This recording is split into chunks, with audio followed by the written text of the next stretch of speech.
Hello and welcome to another John's Comics with Kids edited video. No spoilers. Alert. No spoilers. I'm going to do a quick no spoilers review of Wonder Woman 84. I know a lot of you guys don't really have any interest in paying for HBO Max just to see one movie right now, although I do think there's a bunch of cool movies that are going to be dropping in 2021. So I thought I'd make a quick edited video to let you know what my thoughts were on Wonder Woman 84. If that sounds like something you want to check out, hang around and watch this video.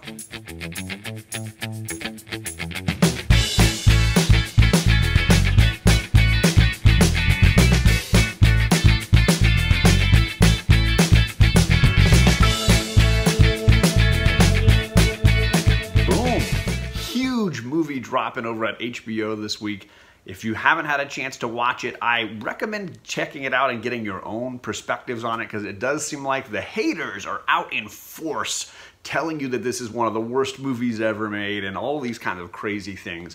This is a non-spoiler review, so I'm not going to ruin it for anybody, but I'm going to give you some basic thoughts, some basic backstory, let you know a little bit about what the movie's about, and then let you tell me in the comments your feelings about it. Please be respectful in the comments if you can. I would like it if nobody got spoiled.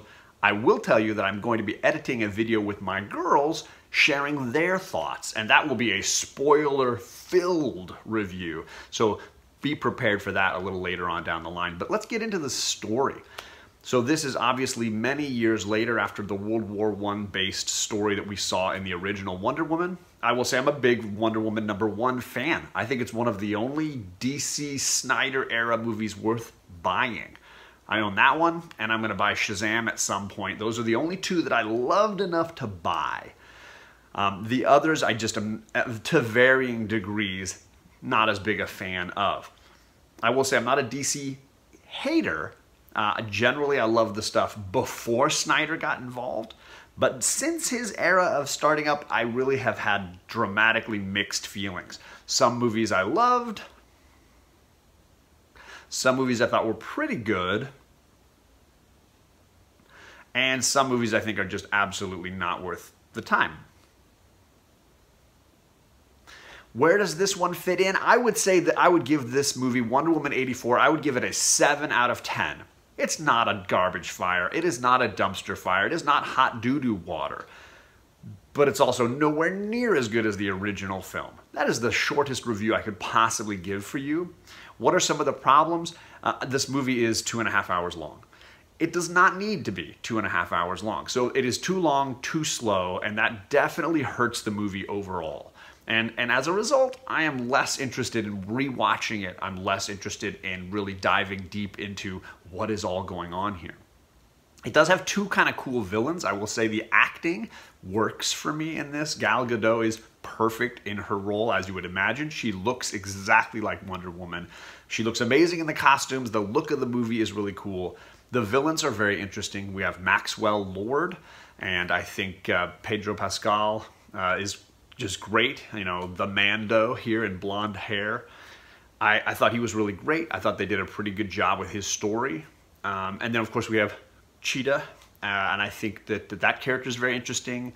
I like the evolution that they put in there for Kristen Wiig. I thought that was really well done. Kristen Wiig does a great job as well.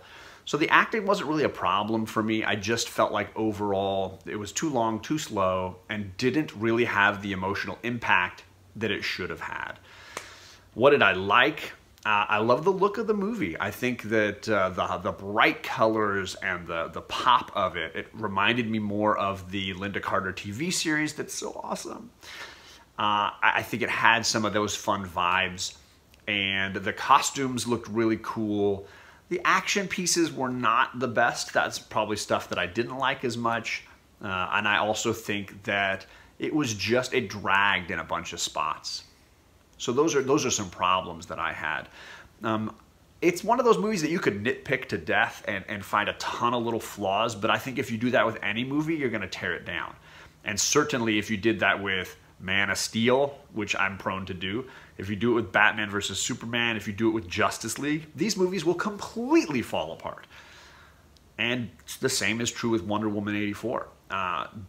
But I do think I will probably rewatch this before I ever rewatch Batman versus Superman. That's just where I fell down with this whole thing. Is it slow and boring in spots? Yes. But I don't get mad and frustrated with this movie the way I do with Batman vs. Superman, where I'm just like, come on, that doesn't make any sense. Why are we doing this? So the frustration level for me kept Wonder Woman 84 from being a super low grade. I did not get super frustrated with this movie. And I could enjoy the look of it, and, you know, staring at Gal Gadot can't hurt, right? So on that level, far more entertaining. So where would I rank it with the other ones? I would say it's probably near the top half of the Snyder DC movies, but that's not a compliment from me. I think most of the Snyder DC movies are not worth rewatching, so they would fall pretty low down on the list. So again, this is a 7 out of 10. It's a C- grade, C grade movie, and one that I'm probably not going to own or rewatch, versus the original Wonder Woman I've seen many times. It is a kick in the pants, great movie. And Shazam I really enjoyed. I would say Aquaman is probably a little bit better than this, and Man of Steel is probably a little bit under or right near it is where I would put it. Everything else is going to be far down the list, with, you know, Suicide Squad way down there at the bottom. So that's just my quickie review. No spoilers. I hope you all had a chance to check it out for yourselves, and don't let the haters tell you that this movie is just straight garbage water. If you're not a DC fan, then yeah, don't check it out. But if you liked the original film, then you'll probably find something fun to enjoy in this one. That's it for me. You can expect a review video from my daughters here soon enough, because they have some hot fire takes, and they're going to share them with you in a spoiler-filled review coming up here soon. Thanks everybody for coming by, and have a happy holiday.